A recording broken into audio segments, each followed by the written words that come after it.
Halo rekan-rekan semua, kita ketemu lagi pada kesempatan kali ini. Materi video yang akan coba saya bahas pada kesempatan kali ini dalam video pembelajar kita, itu saya akan membahas mengenai somasi. Mungkin teman-teman pernah mendengar perihal somasi, tapi bertanya, apa sih somasi itu? Gimana sih cara membuatnya?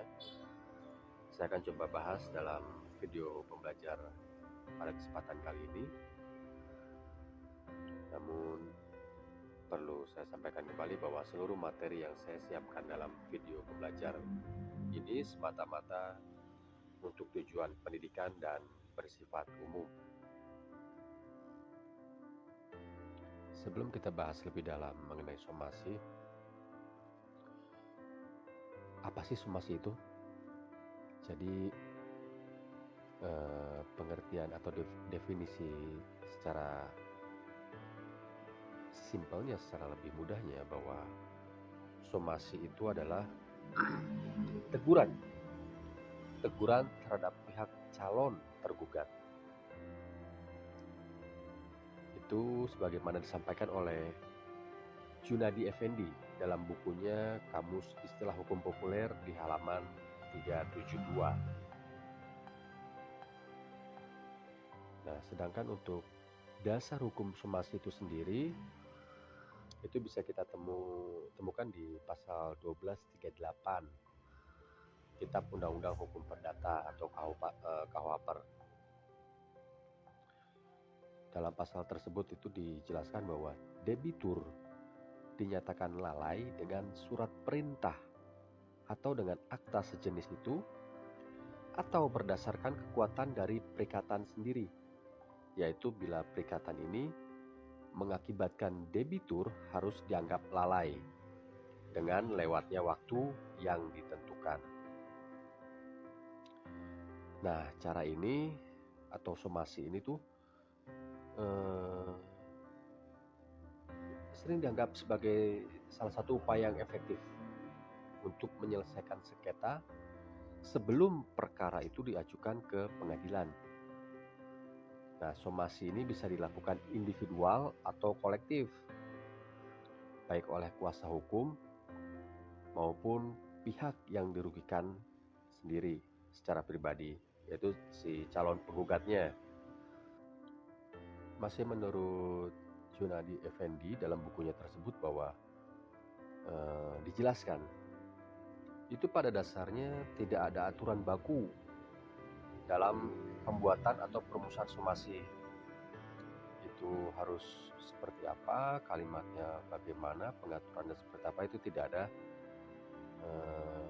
pengaturannya pada dasarnya. Jadi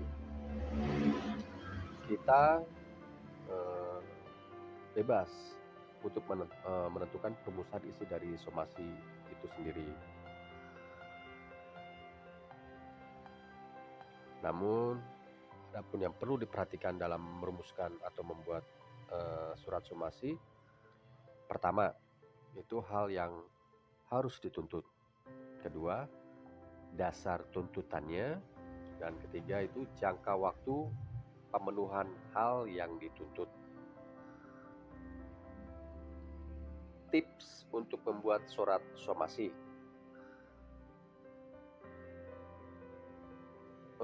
Tentang surat somasi dan cara membuat surat somasi, ada langkah-langkah yang memang harus diperhatikan ya.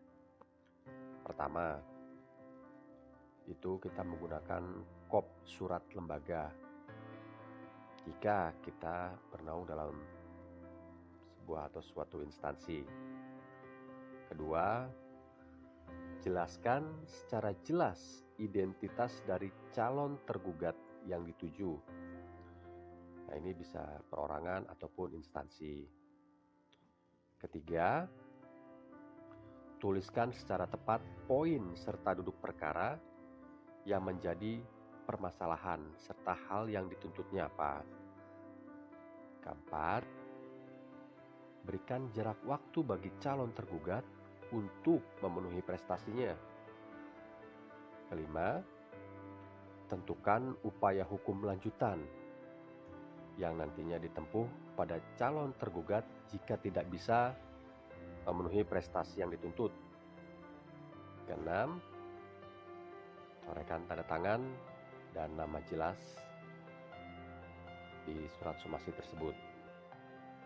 Pada intinya dalam sebuah surat somasi itu, dalam membuat surat somasi yang perlu diperhatikan, pertama, sampaikan latar belakang permasalahan di dalam surat somasinya. Kedua, somasi harus menyatakan perintah atau teguran. Tiga, permintaan di dalam surat somasi harus jelas. Empat, beri ruang negosiasi.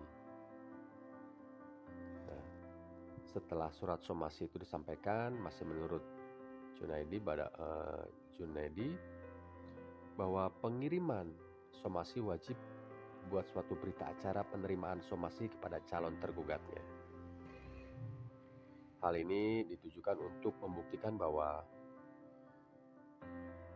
kita atau penggugat telah beriktikad baik untuk menyelesaikan perkaranya secara damai sebelum akhirnya berperkara di pengadilan jika somasi yang kita layangkan itu tidak membuahkan hasil. Seperti itu rekan-rekan semua, pemaparan kita dalam video pembelajaran kali ini mengenai somasi dan cara membuatnya. Adapun materi ini saya ambil juga dari dasar hukumnya di Kitab Undang-Undang Hukum Perdata dan referensi buku dari Junaidi Effendi dalam bukunya Kamus Istilah Hukum Populer Jakarta. Demikian teman-teman semua, rekan-rekan semua, kita akan coba bahas materi-materi berikutnya dalam video pembelajar kita pada kesempatan berikutnya. Terima kasih.